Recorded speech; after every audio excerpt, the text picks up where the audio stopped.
all downstairs. That is weird and amazing. Really weird. And they had midget wrestling coming. All right, good morning. Some of my colleagues are like, we're going for a team building exercise. It's wonderful to see all of you here. We apologize for it's a little toasty, but it is cooler down this side of the seating. So if you want to feel a little bit cooler, you can always sit a little bit further down. My name is Grant Edwards. I'm an Associate Director of College Counseling here, and we are really excited to have you join us for a panel that hopefully will be really helpful as you and your students kind of navigate these first 2 years at Petty and then their entire 4 years here at Petty. We're really excited to have you here to think about how they develop a sense of passion for the various elements of their Petty experience and their extracurricular and community experience, and think about how that ultimately shapes their pursuits long term. So thank you for being here. We're really excited to have you. And hi, I'm Lisa McClellan. I'm Senior Associate Director of College Counseling. It's so nice to see so many faces. And I just want to kind of get a show of hands to see who we have in the room. I know this is geared towards our younger families, but parents of freshmen. Let's see where you are. All right. And sophomores? Excellent, thank you. It's always kind of good to get a sense of who's in the room, and as we were sharing with our panelists, this is the first time that we're doing something like this. So we're gonna have them introduce themselves, and then we can kind of kick off our question and answers. Start with Chris. Sure.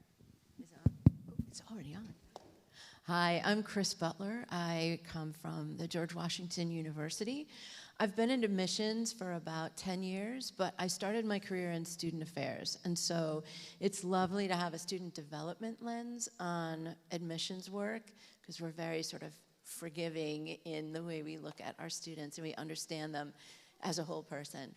Did you want us to just do this quickly, or should I share them? Yeah, so we asked our panelists to also share one piece of advice that they might give to their high school selves as kind of a way of contextualizing their experience on the admission side of things. Absolutely, and this is sort of a dual piece of advice for parents and students. We spend so much time prepping for the admit decision, we forget to prep for transition, right, to college life. I was a first-generation kid and was so excited, you know, when the admits came, and I marched into college and I realized I was such a small fish in a big pond. So I needed to work really hard on telling myself I belonged there. So as parents, coach your students to remember that the admit decision is only the beginning of the journey, and to think about how they're going to prepare themselves for this really big transition, and coach them that they do belong in the place that they ultimately choose. Thank you. Good morning, everyone. My name is Donna Mayer. I'm a Senior Assistant Director of Admissions at Drexel University. I've been with Drexel I've been in admissions and Drexel at the same time for about 13 years, so lucky 13. As far as what I would tell myself as a former high school student, I would say look around more, do more research. When I was looking to apply to schools, I don't recall our college counseling office having much in the way of resources or sending us to fairs. So I didn't visit a lot of schools. I don't regret the path that I took, because I did learn from that. I think I'm that type of person. I take from what I learn and apply it going forward. But had I done more research, I might have learned more about the school that I did go into initially. I then transferred out of that school. So I would just say do visits if you can, do more research, and learn about the population you're talking about, like, do you belong there? I mean, I came from Philadelphia. I grew up on welfare most of my life, and my roommate had a helipad at her house. So I didn't realize that was the type of school that I was going into. So I just would say do more research. Good morning. My name is Colin Crow. I'm one of the admissions counselors at University of Maryland College Park. I've been in admissions now almost 8 years, and 2.5 of those have been at University of Maryland. My piece of advice that I would give you guys would be, I was also to say, like, do the research, visit the schools that you're interested in. When I was, I'm from Robbinsville, actually, so right down the road from here. And when I was a sophomore in high school, I actually attended the Petty School Fair because it was the only fair in the area. So definitely take advantage of the opportunities that your amazing college counseling staff gives you guys, because you guys have so many great resources here at Petty to take advantage of. Thank you. All right, hi everyone, my name is Juan. First of all, I just want to say thank you to all of you for just being here today. Thank you to the counseling staff for having us today here as well. I always say that a little gratitude always goes a long way. But a quick little introduction, my name is Juan. I'm one of the assistant directors of admission at Haverford College, and I'm also the coordinator of international admission as well. So I play a little bit of a dual role in our office. Before my time at Haverford, I worked at Vassar College for a few years. So my main focus has been really the small liberal arts and sciences. And then the one piece of advice that I think I would give myself is definitely asking for help when you need help.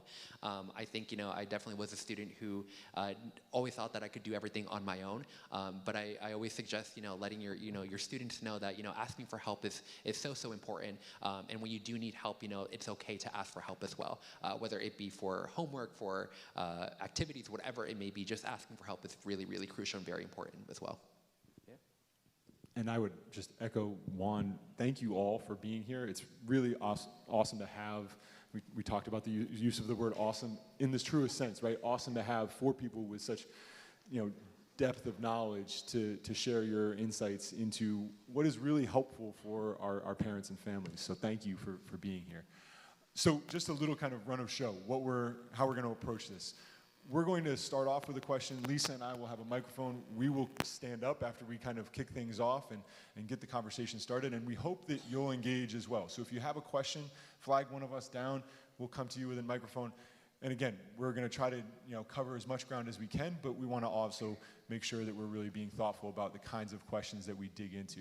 So hopefully focusing on this idea of passion and purpose and thinking about how you develop that over the course of a 4-year high school career. So the first question that we'll ask the panel focuses really on translating those passions into extracurricular activities. Obviously, every student is going to take a certain kind of core curriculum and then pursue classes off of that match their interests. But how important are extracurricular activities when it comes to your work in college admissions and the students' work in developing their applications? And do you have any advice on which ones? Do you want us to go in order? Fabulous. So at GW, because we're so invested in our environment, because it's a place of agency, we take a long game look at extracurriculars. Has the student in high school practiced using extracurriculars to find their people and to hone their values, right? So it's not so much did they do a bazillion things, right? I think students are thinking too strategically about what will be impressive and what people are looking for. I think this is a wonderful time for young people to start thinking about what they value in the person they want to be and how they want to spend their time. That holistic approach to extracurriculars completely shines through in their resume when we're evaluating them. You can tell the student that raced in 11th and 12th to fill their resume with stuff versus a student that took the long game and said, who's the person I'm going to be? Because they're practicing engaging with their adult communities too. And so that's sort of what we're looking for when we look at your student's resume. And so I think the obvious answer to part B is that which ones to do are as unique as the students that we're evaluating. I would absolutely echo that, and I just want to ask the other panelists, we do a review, we do holistic review, which you mentioned. Do you all do holistic review? Correct. So with holistic review, that means that everything that is sent in as part of the application, we review. We look at all of that. So here's a note. We don't want 8 letters of recommendation, right? We ask for 2. I don't know how about the other schools. They can highlight that. The only time we would want an additional recommendation letter would be if there's someone else, maybe an employer, maybe a faith-based leader, a community leader the student works with, that can shine more of a perspective on the student that the high school counselor and the teacher cannot offer. So then it's great, absolutely fine. But in general, we ask for the number of recommendation letters that we want, and we hope the student abides by that. But in that holistic review, as I said, we look at absolutely everything that you're sharing with us. So I think for us, academics come first. But really, I mean, right behind the academics are those activities, because they will show us, the student, what they've done besides being a good student, as well as having a life outside of being an academic. If I see a strong student who has very little engagement, I'd be concerned about that student doing well in college, doing well at Drexel with our current schedule of a quarter system.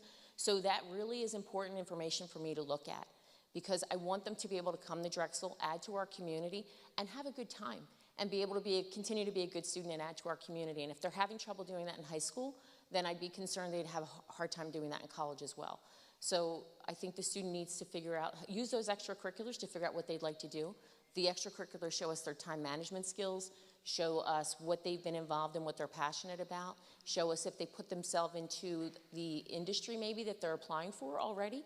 So they've taken that initiative and shown us that I put myself in this, maybe I want to go to law school, maybe that's what my interest is. I shadow at a law firm, or I volunteered at a law clinic, a legal clinic, and I have some idea of what that can offer me. That's always beneficial. It looks great on the application, but me more so as a parent of 3, I know that that's also valuable for the student because their own experience really can help drive them and help them figure out, yes, this is for me, or I thought that's what I wanted, but oh, no, no, no, no. So those experiences I think are really invaluable for the students. So echoing what my colleague just said, so University of Maryland is also holistic. We look at everything included in your application.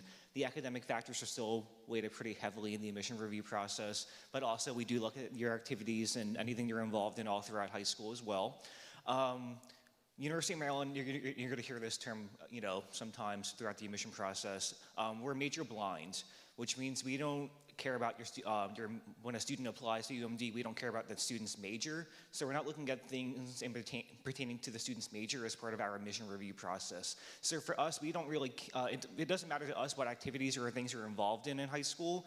We just want to see a student getting involved in stuff, besides just going to school and going home.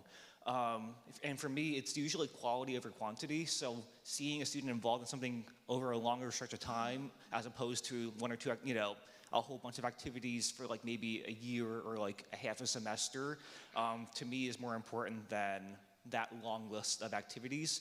And if if a student has progressed into like leadership roles and has evolved, throughout their time in that position, that also looks good on the application as well. Now we do have some majors on campus that are pretty popular and are reviewed by the particular program, like for example, computer science, business school, engineering school. Those departments look at those applications for placement into the program itself. So those departments may have their own like lens on the application. So like they may look for engineering, for example, they may look at your STEM classes, or they may look at your STEM involvement outside of high school. Maybe you've done research. So if it's one of those particular programs that undergoes a second review by the program, those programs will look at the application in their light. But for admission to the school itself, for UMD, we don't. We're major blind, so we just want to see any involvement all throughout high school. Yeah, just kind of echoing what all of my colleagues have said already. I think, one, ECAs, your extracurricular activities, are very important, but not in the way that you might think. Your extracurricular activities for your students really are important because not so much the activity, but more so what skills are they building? What values do they have? What are their passions? Are they showing leadership skills? Entering clubs? Are they team building? These are the things that we want to hone in on, and those are the reasons why a student should be doing an activity or be doing something. Not so much to fill a resume, but more so again, what skills are they going to build? What values are they going to shape? And these are the things that we're looking for when we're looking at the activities that they're doing. As to what activities students should be taking, well, something that you're going to hear a lot of admission officers say, it depends. It really depends on kind of, what it is that your student is passionate about, what do they care about, and what do they want to develop as well. If they have an inkling for art, then yes, of course, they should be doing something maybe in the arts and developing those art skills. If they're really, really into athletics, of course, they should be doing something in athletics and doing something that, will build on their athletic skills as well. And so it's really less about kind of, the activity specifically per se, but more so, again, what are they gaining from it? And how can they translate that into their application as well? But less also just kind of reminding that, these activities shouldn't be activities just to do them, but more so, again, that they're interested in and they want to do them because they're very passionate about them as well.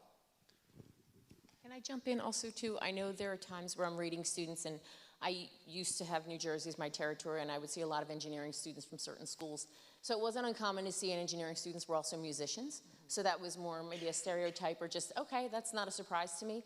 But whenever I saw an engineering student that was maybe a part of the creative writing club or the poetry club or the debate team, things like that, that really would stand out to me. So if your student has those passions, let them pursue those too. let them follow things that they're really interested in, because again, it adds to them as a whole person, as well as, also can look really unique on the application, if that makes sense. So. One of the things. Yeah, one of the things that kind of each of you picked up on was pursuing those passions. But I think one of the questions that I can anticipate some of our families and maybe even our students, if they were sitting here, wondering is, I don't have that passion yet. What do I do? Like, if you were giving advice to a student who's at the end of their sophomore year and still trying to figure out, like, what do they love? What do they really get excited about? And they're worried about, oh no, I don't have anything to put on my activities list. What advice would you give to students and to families that are kind of going through that discernment process and trying to figure out, like, okay, I'm not sure what my kind of passion is and how do I dig into that? Can I go first? I know I've been going first, but my oldest son had a meltdown in the car at his junior year and said, I have no passions. And it was phenomenal, and it was so educational for me as someone in this role. So when I talk to your students, I say, I want you to eliminate the word passion from your vocabulary right now. What I'd like to hear from you is about what you're curious about, right? It flips the narrative completely because it allows them to sort of pair the bush a little bit, right? Like, I tried this, but it's led me to be curious over here, and that's okay. The word curious is a little bit more about the formative journey that they're taking. So it's okay. If they're trying lots of different things and figuring themselves out, we're not looking at them like, oh, you're a dilettante, right? We're looking at them as someone who's really trying to own who they are and working really hard. Because someone who works really hard at figuring out who they are bound to do the same sorts of things in college. So that's my take. I will say,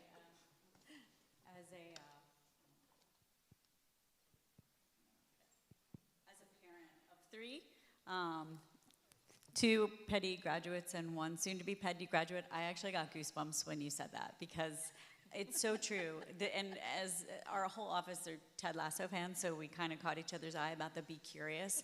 So just hearing you say that, it's I think really impactful, and I appreciate that. So thank you.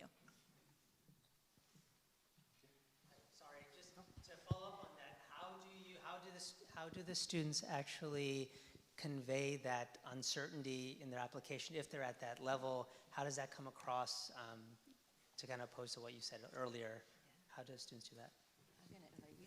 So I actually have a quick little story that I love to tell because I think Chris, you're so right, just kind of like on this idea of framing it as curious and just kind of, what are you curious about? And you can tell us in your application. We review applications very holistically. The more information that you give us, the better, because then we actually have that additional context that will shape your application.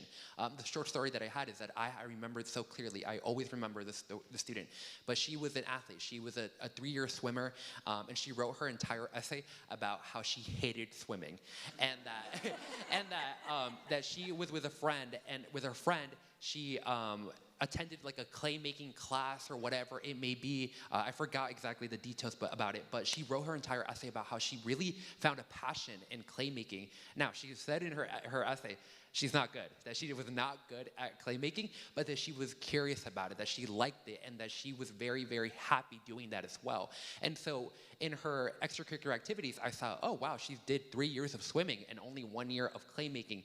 But that kind of like additional context in the essay really went a long way to see that, yes, the student might have done something that maybe they thought that they loved, but they didn't, and then they actually took the risk to do something else, and that went a long way. Just again, their just kind of their advocacy, but also kind of their voice, and really just coming across in their application that this is a student who is willing to take that risk and has found something now that they probably will pursue maybe in college as well. And so just kind of to answer your question, the more information that you can give to us, your students, the better it is for them, because they really are able to just kind of convey that in their application and paint that kind of more fuller picture as well.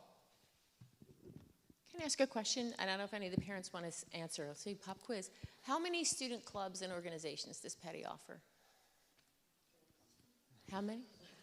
4? Dozens. Dozens. Okay, so This is great because your student has a lot of opportunities here to be curious and to try this, try that, and especially then since they're the younger classes. This is great time for them to kind of start figuring those things out, kind of taking a dip into this program, maybe try that program and really kind of see where they're happy and what, you know, what they would think they would like to pursue. Again, it could just be a hobby too. It doesn't have to be anything towards their major. But I think that this is a great part of them, you know, the earlier students, this is the time for them to be doing that, exploring that. And then as they get older, they can start honing that a little bit more, more directionally towards a program major if they wanted to do something like that, so. One kind of follow-up question off of what both you have said. We often have students think, well, I'm not a part of this formalized club, but I do this outside of class. How do you encourage students to communicate those interests that might not have a formal club attached to it, but might be something that they take really seriously and they do kind of outside of the classroom, but there's no kind of superstructure around it? So I would just say, still put that on the Common application. There's going to be an activities list that you fill out. Still put that on the activities list. If your school, if the school that you're applying to also has the option to attach a resume is also a really good spot to add anything that you may not be able to fit on the activities section. Where the resume is also a good place to expand on some more details of like really specific things that you really want us to know about as well. So you can also definitely put it on a college resume. You can also include, there's an additional information section on the application. They can include it there if they really want to talk about a passion. It's kind of be considered like an additional mini essay, or if they want to write about it in the essay as that student did, which I think you remember that essay, you're going to remember that for a long time. So that student really stood out by sharing that information. So. And she got it. I do have one thing to add. Oh, I'm sorry. Go Oh, ahead. no, sorry, I was going to say she was a fabulous student. That's kind of very specific to that specific, student.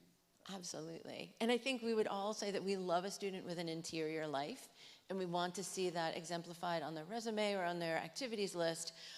But I do see a red flag if student only lists sort of personal pursuits and doesn't engage in any sort of community activity, right? That student is not, maybe they're introverted and have not tested themselves in forming a community.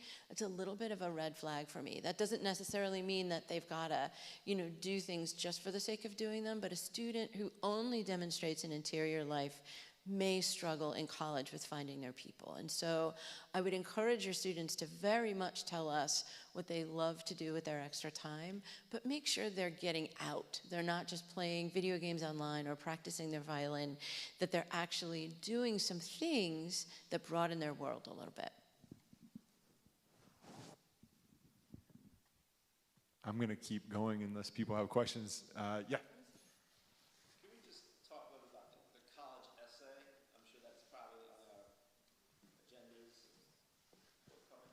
So maybe talk a little, sorry, go ahead. Yeah, I know what's the purpose, but what would you say is the purpose of the college essay for you guys? So when the student applies, what they're sending into us is the application that shows their extracurriculars. They're also sending us their transcripts, which show us their grades, grade trends, performance academically, testing if we're requiring it, if they're sending it, letters of recommendation, the perspective of a faculty member, college counselor, school counselor. The essay is really the time the student can talk to us and really share their voice with us. So that's the benefit of that. It also is a great chance too for students that are creative writers, stronger writers, to really flex those muscles as well, to really make themselves stand out. And this is for the students too that aren't great writers, aren't strong writers, I'll say, or aren't confident in their writing skills. They can write a declarative sentence. They can write another one following that. We don't expect them to be fantastic writers. Not all students are. I know I was not. So they can be Hemingway. They can be brief sentences, but make it all make sense and share some information about themselves. And the applications, too, have multiple prompts that they can choose from. So there really is, a raft of opportunities for them to really find the essay question that they want to answer. And they can also submit an essay that they've already written and had a grade on. So if they're really sweating it out over that essay, they can use an essay that they've already had graded. But in the end, I would say it's more the student being able to share their voice and really speak to the admissions counselors. Does that answer your question? Yeah. Anyone else? Yeah, I'll just jump in quickly and say that, yes, very much echoing. it's really a time for a student to really use their voice and really kind of, for us to hear them and, add more to their application, I always tell students that, that a lot of your application we're already reviewing, so try not to use the essay to already reiterate what was already in your application, but more so add your voice. All of us here probably have read thousands of essays, and a lot of them blend in together or have very similar formats or stories or whatever you might call it. But we haven't heard an essay from your students specifically and their voice specifically. What do they have to say? What do they care about? What do they want to tell us specifically in that essay? So again, we've read thousands of applications, but we have not read an essay specifically from your student. So it's really that time for them to shine and for really to use their voice as well. I have an anecdote to share from a high school counselor who was editing a student's essay or helping edit. And there were some imperfections there was some casual language, and the parents who were also involved in the editing process said, this is unacceptable. And so they edited their child's essay so much that it lost its voice. It was grammatically perfect, the structure was perfect, but there was something missing. And for folks who read a lot of, let's say, AI generated or AI edited stuff, what we're actually looking for is your kid's voice. As their primary editors, I'm begging you not to edit that out at the expense of, perfection in grammar. Like I told you, I'm in student development before I was in admissions. We want to see their beautiful imperfections. So as their editor, don't instill fear in them. Allow them to be themselves.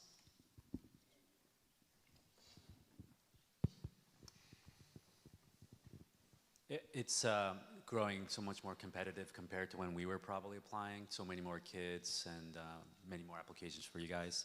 So obviously we want to differentiate and show our voice and present ourselves, right, in their application process. But, my daughter being a freshman, she started looking at some colleges, and some of them are even not making required interviews, like in-person interviews. So I'm kind of, is that even a trend, or how are you guys coping with this trend of the deluge of applications and keeping as personal and hopefully as, as honorable of a process that you guys are trying to represent here as well? Yeah, so at least for us, UMD does not track demonstrated interest. So it sort of depends. So demonstrated interest is when a school tracks how many times you visited campus, or if you've emailed the school, or if they require interviews. So not all schools do track that demonstrated interest. So that is sometimes not used in the admission process. So for us, it's not. I can't speak on behalf of the other schools. No, you do. And so okay, half of us do, half of us don't here.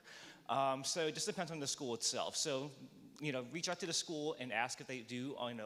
If they do offer interviews, or look on their admission website to see if interviews are required, and do it that way. I can also recommend researching the school, see what their priority deadline is, because usually like early action, for example, is the best consideration deadline when applying to a school, so that gives you the best consideration for admission to the school itself, as opposed to waiting till like the final deadline to apply. So there are multiple different ways to still, be a competitive applicant and still, without having to go through like the interview process, because I know not all schools do that. So, but you can still find those ways, to still have a competitive application into a particular program.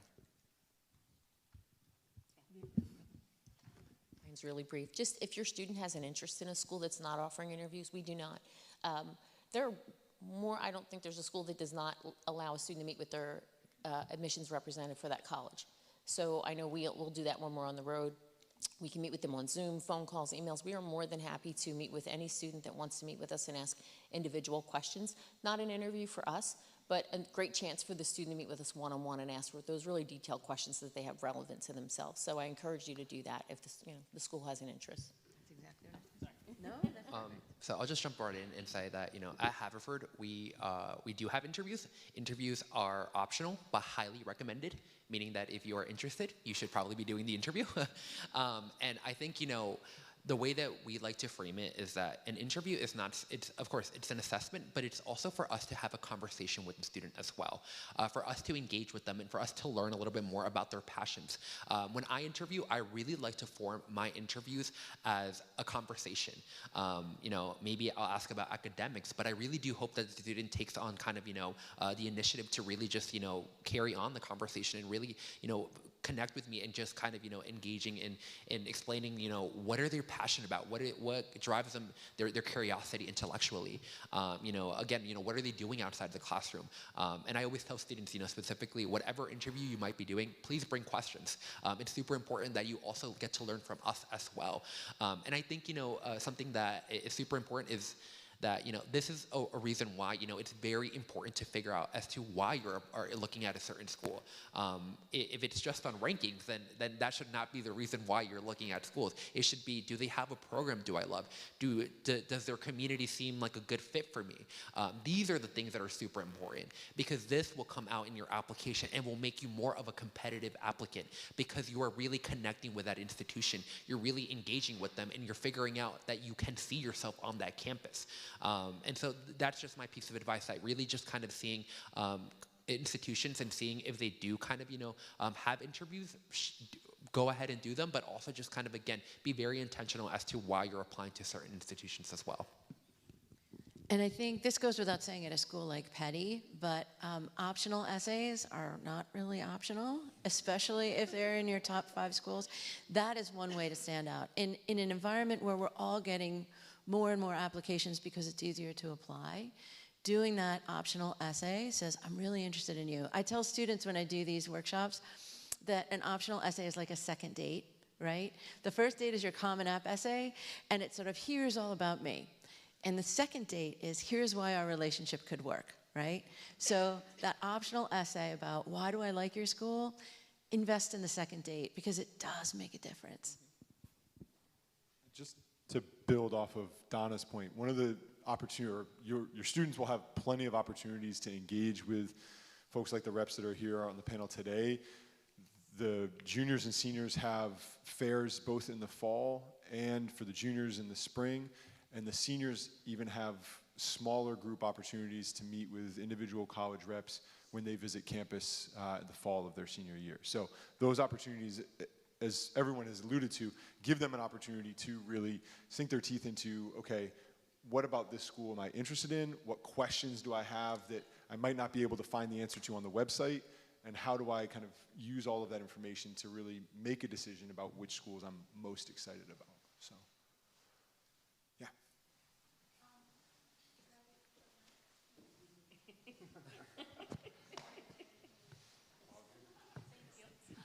Thanks. So my question is on standard test, right? So many schools now have that optional. So my question is really this. I don't know if it's optional in your school or not, but I'd like to hear your view on this, right? So there's an assumption that even it's optional, just like the optional essay you were talking about, that you should always send a standard score, the standard test score. Number one, is that assumption correct? Number two, for a student that the application looks pretty strong, but decide not to do optional standard test score to send in, does that put the student in a disadvantage position comparing with these other kids who actually send in the test score? So if you can share, that would be great. Thank you. So I think what we're talking about is test scores and test options. Okay, cool. So UMD is test optional through 2027. So if you're it's going to cut off at sophomores right now. So freshmen, unknown right now. I'll be back in a couple of years with that answer. But at least for the sophomore families in here, you can apply test optional to UMD. And I can't speak on behalf of, it's going to depend. The answer is it really depends on the school that you're applying to ultimately. For us, we are truly test optional. There is no penalty when applying test optional to UMD. If you don't submit test scores, there's just one less thing I look at in the application review process. And then if you don't submit test scores as well, then they're not used at all in the admission process for merit scholarship review, for program placement review. So it becomes a truly test optional process in that entire realm. About 50% of our students got admitted test optional, 50% submitted test scores. So truly that shows that there is no penalty when applying without test scores. Now keep in mind, if you are submitting test scores, those test scores are going to be used in the entire admission process. So you're telling us you want those test scores used for the admission review, for merit scholarship review, for program placement review. So keep that in mind. All of us publish data on where the average SAT scores fell for our incoming classes. So take a look at that data. I usually tell students, look at that data, and if your test scores fall within that range or above, typically send those scores to that particular institution. If you're in doubt about your test scores in general, or your scores may fall below that, I usually recommend applying test optional. But it, again, depends on the schools that you're ultimately applying to. I'll just jump on here and say, so at Haverford, we are test optional, and we truly are test optional. I can say confidently, I've only looked at test scores for the students who have submitted, like I can count them on one hand. Like, because the students that usually end up submitting test scores are the ones that are really scoring really, really highly. And so and I always tell students and I tell families, you know, when we're looking at applications, one test does not define who you are, and really, again, your 4 years of work really will show us, you know, how prepared you are on to take our institutions in terms of academics. And so, again, you know, if your test scores are falling below, you know, something, you know, that like whatever it may be, do consider going test optional, and that's perfectly okay. We are test optional for a reason. If you want to submit test scores, go on ahead, but they will be part of your application. And like I said, you know, for students, you know, that I've looked at, I can count on the number of on my hand how many times, you know, I've actually looked at test scores for students who have submitted them, just to go to show that, you know, they're really not as, you know, a big part of your application as one might think. But again, if you are submitting them, they will become part of your application. So we can look at them if we do want to look at them as well. So my question is for Ms. McClellan, Mr. Grant. How are you socializing this great messaging with the freshmen and sophomores about exploring things, trying to find your passion? And it's okay if you're 15 and you haven't figured it out yet.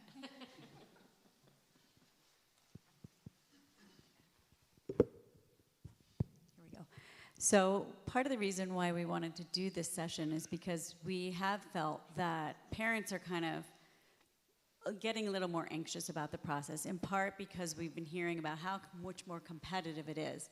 So this was kind of a great way for us to put it out there that, like, we as the College Counseling Office are aware of your concerns and questions, but our kind of ethos in the College Counseling Office has always been that we are here and we're a great resource, but we don't want the conversation to be about college when they are freshmen and sophomores. And so we often say we really want them to focus on doing petty well, right? That's like our big, you'll hear us say it again and again and again, is learn how to do petty well. And so we will meet with now the freshman advisors and the sophomore academic advisors and make sure that the messaging that they are putting out there aligns well with what they're going to hear from us when they're juniors, so that it's not a big shock when they get their college counselor that they've already been laying the groundwork as freshmen and sophomores. And if not, then we're there to kind of help them explore even further, but kind of shifting that conversation to just embracing the curiosities and the opportunities at Petty and focusing less on kind of outcomes in colleges. And I think in some ways we want the conversations with our younger students to be more organic rather than more formal, right? We don't want our freshmen and sophomores to feel like they've got to make a meeting with a college counselor, because we're not doing that really until junior year. That's when we start the kind of official process with students here at Petty. But if a student walks into our office and has a question about, hey, you know, I've been talking to my advisor, I talked to my academic advisor, and I'd love for your opinion on something, that's exactly the kind of conversation that we'll be happy to engage in. If a student's like, hey, I'm curious about what I might do for a summer opportunity, great. let's have those conversations, but let's keep them organic so that, as Lisa pointed out, they don't feel that pressure to do it in a transactional or a performative way. We don't want them to get to a place where they feel like, well, I have to do this because everybody else is doing this and because somebody else expects me to do this. We want them to do it because they're actually curious about it and because they're passionate about it and because they feel like, I want to do this. This is something that I love and this is something that I enjoy. So, yeah. Hi, this is more of a curiosity question. You have been gifted with a great power to shape the cultures of your communities. Where do you get that power from? Do you just, in a community that shapes this and then gives this as a feedback to you? Or is it the board, or is it your admissions committee? That's maybe the first part of my question or curiosity. The second is that how do you measure your own success? For example, a few years ago, 4 or 5 years ago, the tests become optional. How did that work out? How is it going for you guys? Is it like the quality of the culture or the student? Did it get better or worse? Do you take feedback from the students that you have admitted in 3 years, 4 years, who is dropping out, who is a great contributor to the community, and therefore, well, I did well on that, admitting that kid, but not this one. Do you have that mechanism, or is it just, again, holistically? That was an excellent question. I've never been asked that before. And so I'll answer it in 2 parts. So the first is, where do we get our sort of authority, is a little bit more about where we get our information. Because I think the second part of your question feeds into the first, right? So we spend the off season, sort of late summer, early fall, meeting with academics, so the deans of all of the schools. They talk about what they're seeing in the classroom and what they're expecting us to recruit in order to build, right? We also get directives from the board saying, we have just built this magnificent new engineering school with all of the bells and whistles, and we want you to fill it with high-achieving students, right? So there are university initiatives that direct the work that we do in terms of who we're looking for. And I tell your students, by the way, don't always ask what majors are the most popular, ask what the university is investing in. Because that shows what the university's priorities are and where your student is positioned in sort of in that work.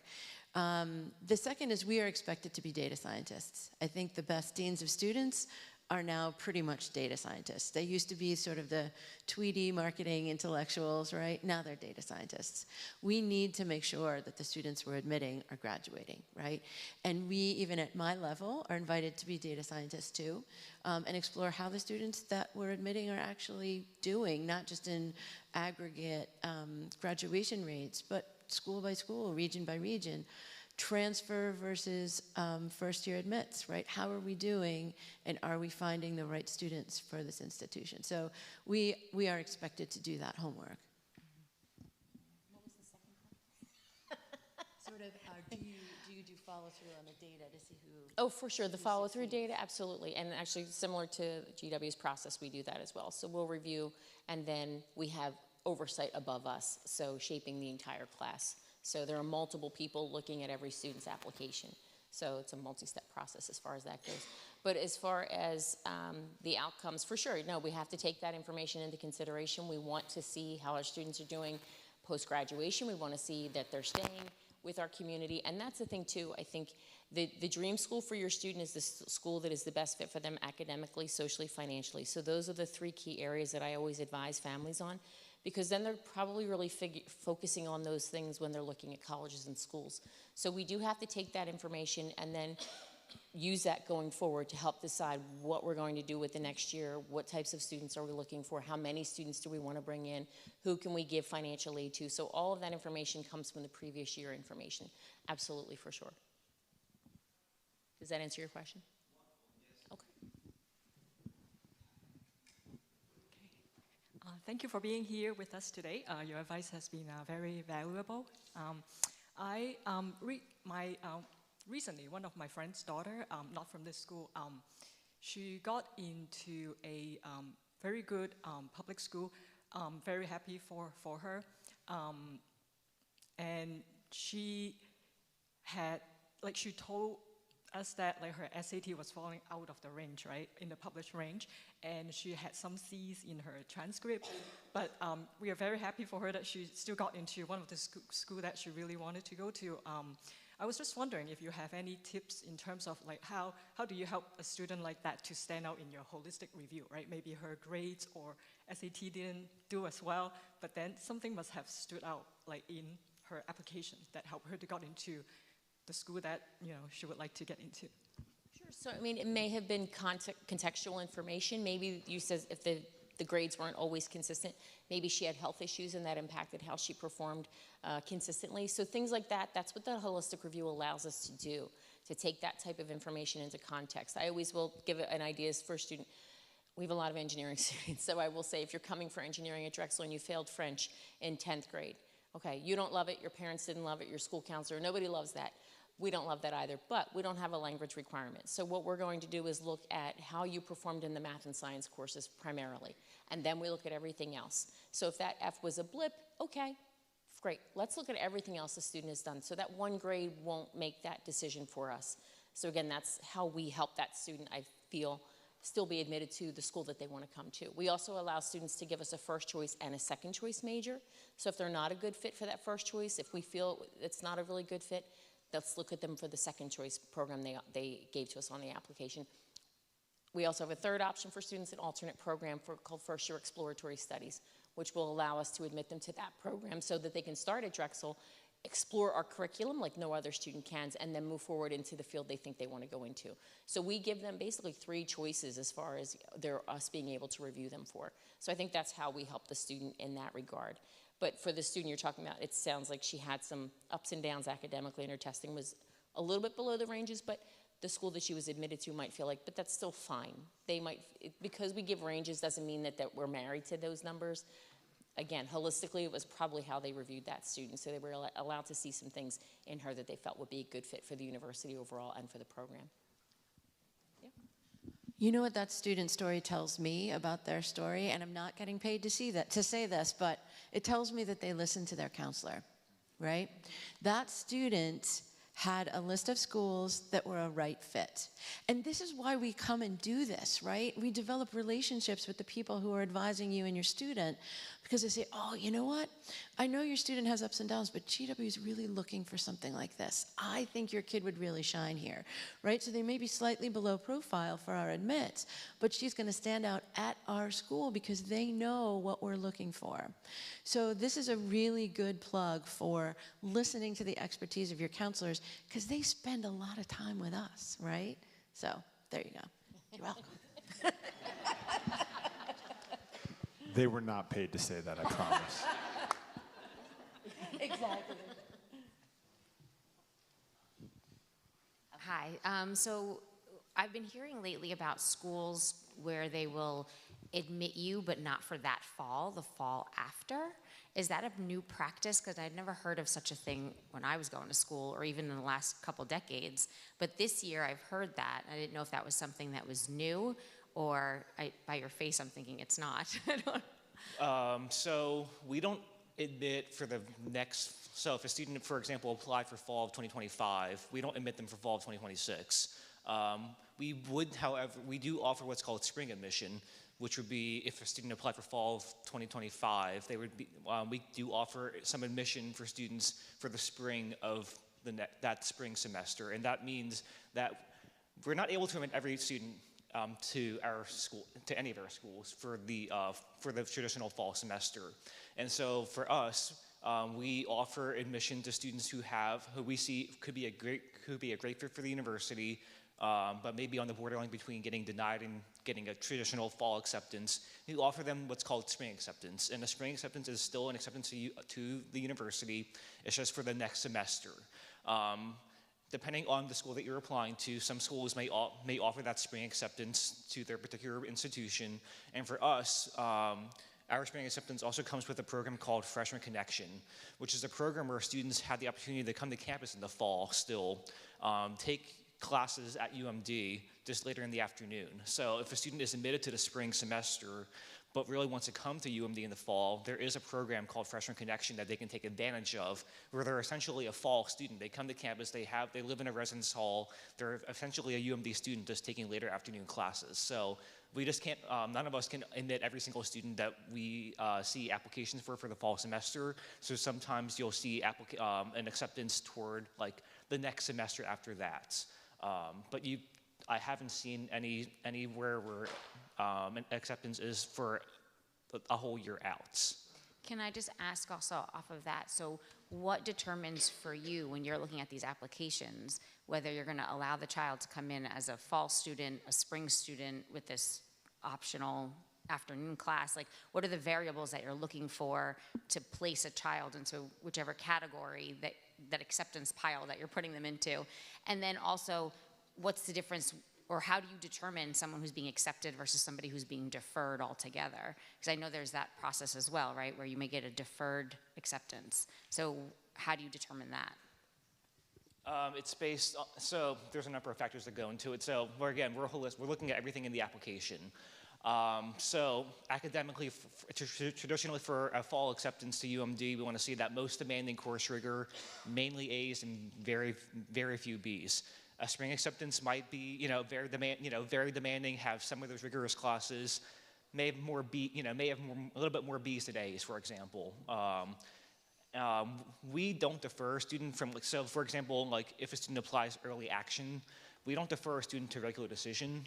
For us, again, I can't speak on behalf of any other school here, but for us, we never defer a student to the next application term or application deadline. We always make a decision based on the deadline that they apply to us with. So the only reason they would be deferred to a regular decision, for example, would be because their application was incomplete for early action, and then it now became complete for regular decision.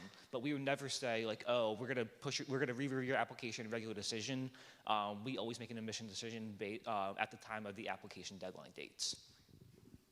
I'm actually in charge of all of those programs at GW, and I've spent all of April sort of having conversations with parents and students who are getting these results, right?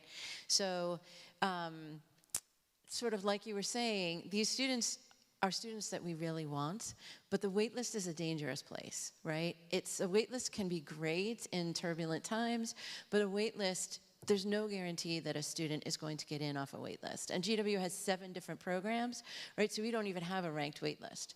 So the students that we admit to spring or admit to one of our abroad programs are students that we really want, but students that have fallen slightly below the admit sort of profile, but above a waitlist profile. They're students we see have real potential here, and students who tell us they really want to come to us, right? So we give them that pathway, and we have started to do these abroad programs to kind of give them some really amazing experience to do there. And so because it's still sort of a new process, sometimes parents don't have a full faith that it's going to work, but we admit them for the spring. We want these students. We just want to give them this experience while we are lacking the beds, right? So. Colin, you mentioned rigor, and that's an important term, I think, especially for freshmen and sophomore parents to think about, both when it comes to kind of an internal petty context, but also, I imagine that most of you have, friends yourselves, or your children have friends that are at other schools, and thinking about, all right, comparison is certainly the thief of joy, especially in these times. How would you encourage students to think about the rigor of their transcript and this whole kind of idea that inherently they're going to be compared against other students, both within Petty and external to Petty? So for us, we don't compare a student who goes from one high school to another high school. We always look at applications based on the context of where you go to high school here at Petty. So whatever Petty offers as far as their rigor goes is what we're basing our application review for your applicants here at Petty. So we're not comparing you, from Petty to Robbinsville High School, for example. It's based on the context of here at the Petty school. Whatever your guys' offers for like AP courses and all that is what we're looking at as far as our application review process goes. So it's never that comparison between 2 different schools, because that's not going to be a fair admission review process. It's based on where the student goes to high school itself.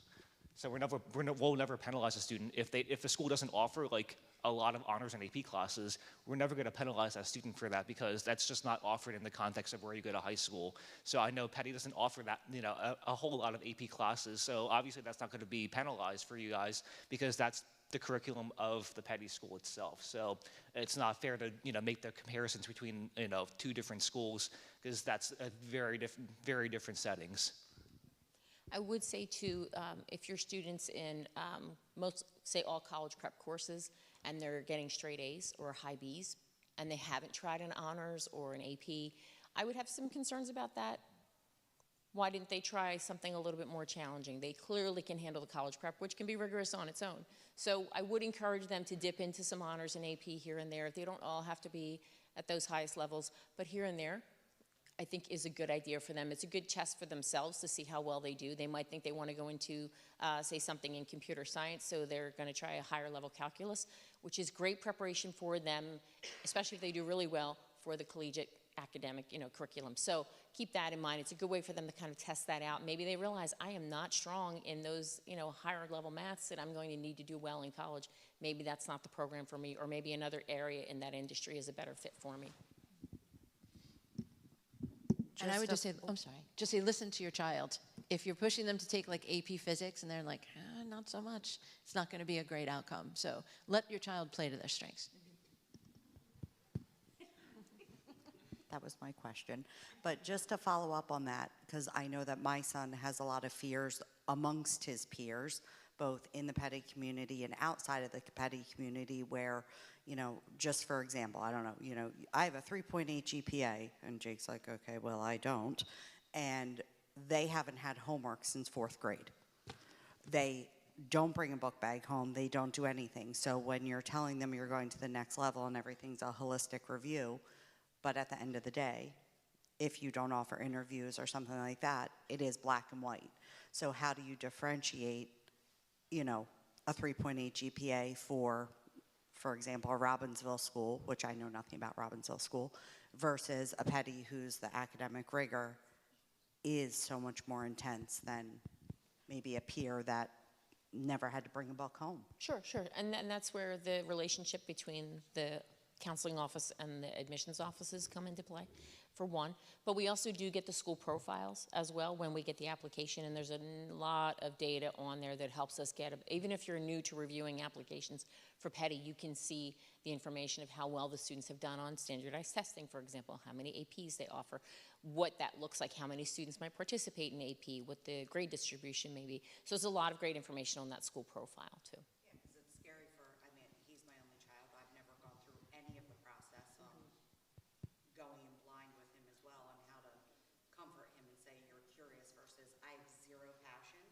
Other than, I like to build Legos or, and play lacrosse. Our engineering students walk through the main building with bins of Legos all the time, so that's beautiful. And I will just say one thing is that Petty does not report a grade point average, in which all of the schools that read for Petty students know that we don't do that for that very reason, because we don't weight our AP classes, and so we don't have a numerical number. They'll get a transcript, and they'll get the profile, and they'll get our letters of recommendation. And just really quickly about that, and this is probably a good thing to end on, I'll tell you this. They will get 2 teacher recommendations, and they also will have a counselor statement written by their college counselor. And the teacher recommendations, we like to say, are a little bit more of a spotlight on that student in that class. What are they like within the context of that classroom? And the counselor statement, we like to call more of a floodlight. So all of these things that we're talking about today, about building their curiosity and their passions, are going to make their way into that counselor statement, and it's really like a narrative of their Petty journey. And maybe they weren't at Petty for 4 years, but it'll be a narrative of their journey and how did they get to be this student with these grades and these classes. And so that's kind of why we were all here today, like hoping that that messaging would come through and that you would take that away from this. So thank you. I just have a question. I know that my case is aligned with the whole question, but it's a little different because we offer AP classes, but other public schools, they offer AP classes same as our level, in my opinion. But now with the GPA inflation, I see my town's public school has kind of AA plus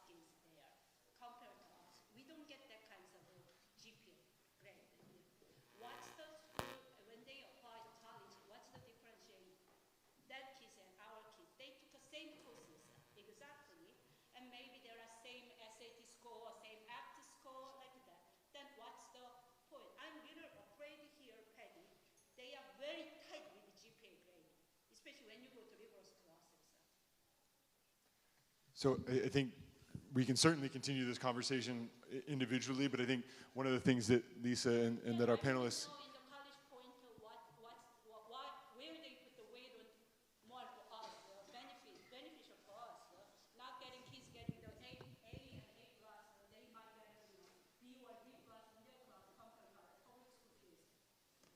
So it's based on the it's based on the context of PETI. So again, when I look at an application, I'm looking at just PETI applicants. I'm not looking at a PETI applicant and comparing their application to a student who goes to high school at like Hightstown or West Windsor, Plainsboro, or Robbinsville. I'm looking at the application based on the context of the PETI school itself, what PETI school offers. That GPA, honestly, even though you guys don't report a GPA, that's for us, for me, it's just a number. That number, I don't quite frankly care about that number. I'm more so looking at the rigor of the classes a student has taken, each individual class a student has taken, and each of those grades that a student has earned in those classes. So that GPA is just a number that I just put on in our computer system for reporting purposes. But it's more so taking a deep dive into that transcript based on what is offered here at PETI, and looking at each of those classes, the rigor of each of those classes, and the grades for each of those classes, as opposed to just a number that is, that is calculated very differently amongst every single school across the nation. And just, I think we have to wrap it up. I saw this coming up. I worked in television. I know what that means. So, and also, too, keep in mind, too, if there's a student who, even if it's a relevant course for the major they're applying to, if they have a C, not the greatest, we would want a higher grade if it's relevant. However, if their faculty and the counselor note, this student worked so hard to do their best in this class. They came for extra help. They did all the things that were required. They did additional work, things like that. That really speaks to us as well. So if you're worried so much about the numbers and the grades, I would caution you, don't, because we're looking at minutiae detail, we're looking at individual grades, trends, we're looking at overall as well. So we're doing a micro and a macro view of your student for everything. So don't get fixated on those numbers, really, because we will look at absolutely everything. So I hope that helps. Thank you so much. Yeah, thank you so much for being here. Thank you for providing your insights.